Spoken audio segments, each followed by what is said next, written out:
Welcome to The Explainer. Today, we're diving into one of the most haunting events in human history. Picture this, a cold, quiet night in 1986. It's pitch black, the air is completely still, and cutting right through that heavy darkness are the glowing lights of the Chernobyl nuclear power plant. You can almost feel the suspense hanging in the air, right? Shadows stretching across the concrete, this profound quietness wrapping around the whole facility. Everything looks perfectly normal. But as we're going to see, a silent dawn can turn into an eternal nightmare in the blink of an eye. Outside those massive concrete walls, the world is just asleep. Entire families are resting in the nearby city of Pripyat, completely unaware of the knife's edge they're rested on. Inside the plant, it's just the routine rhythm of the night shift. It's this deceptive tranquility, the literal final moments of an era before an invisible line is crossed forever. It's that heavy held breath right before the world turns upside down. Part 1, a quiet night. We're stepping out of that cold night air and going directly into the plant's control room. The environment in here is incredibly tense but focused. Workers are meticulously pressing buttons, their eyes scanning banks of monitors and dials, during what they completely believe is just a routine safety test. The hum of the machinery, the quiet murmurs of the engineers, it all points to standard procedure. But beneath that surface, the physical pressure inside the reactor is mounting, dangerously fast. The operators are locked in, following protocol as the safety test officially begins.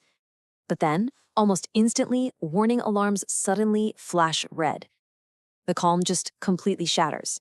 Panic violently spreads across the workers' faces as they realize something has gone terribly, irreversibly wrong. In a fraction of a second, the sequence culminates in a catastrophic reactor explosion. The countdown is over. The disaster is unleashed. Part 2, the reactor explodes. The sheer scale of what happens next is absolutely terrifying. A massive explosion literally tears through the night sky. Imagine this colossal fireball rising violently into the dark atmosphere, sending a devastating, earth-shattering shockwave for miles in every direction. The destruction is absolute. Concrete, steel, graphite, all blown apart like they were nothing. Those glowing lights of the plant we saw earlier, they are now completely eclipsed by the blinding, horrifying light of a nuclear reactor blowing wide open. So now, the ruined reactor is burning completely openly. It's pumping out thick, toxic smoke and an overwhelming surge of deadly radiation right into the night sky.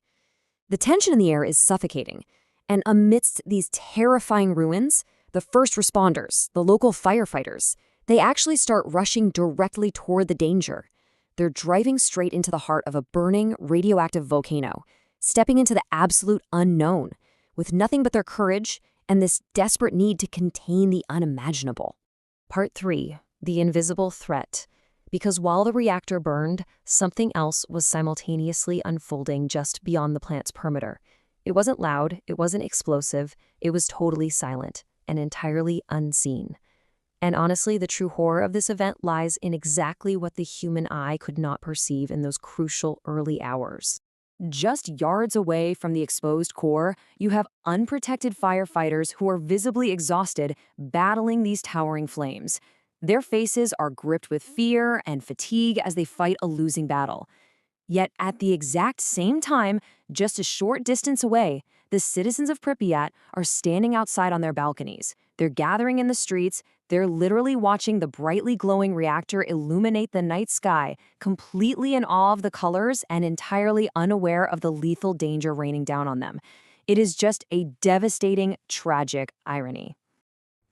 By morning, there's this eerie calm in the air.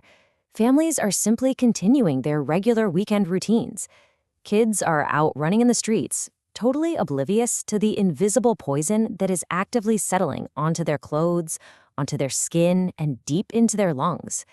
The sheer innocence of this quiet morning, when you contrast it with the deadly reality of the radioactive dust collecting all around them, it's entirely crushing.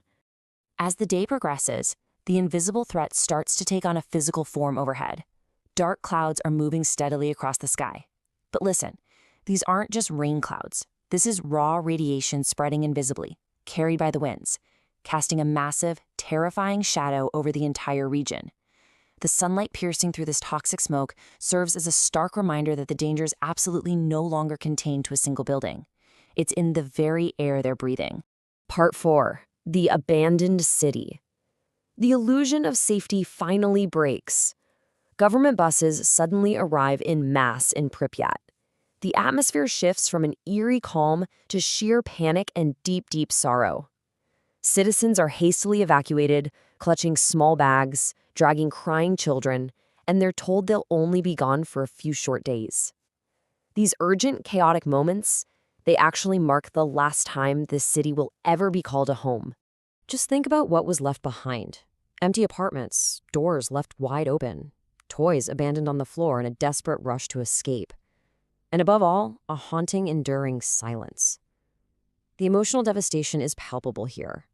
The people of Pripyat left their entire lives behind, completely unaware that the homes they locked, the dinners they literally left on the table, and the photos hanging on their walls would be abandoned forever. Fast forward to today, and the reality of that night still remains. Scientists, clad head to toe in heavy protective suits, cautiously explore the ruins. The only sound cutting through the thick silence is the rapid, sharp beeping of their radiation detectors. They're walking through a landscape totally covered in warning signs, navigating the destroyed reactor ruins. It's a stark look at the permanent scar left on the Earth. The wider city today is just chilling. Abandoned schools sit with desks covered in decades of dust. Life-saving equipment rots away in completely empty hospitals. Nature is slowly but relentlessly reclaiming the concrete, wrapping vines around the structures of a forgotten society. And right there at the center of it all is the iconic rusted Ferris wheel, rising out of the thick fog.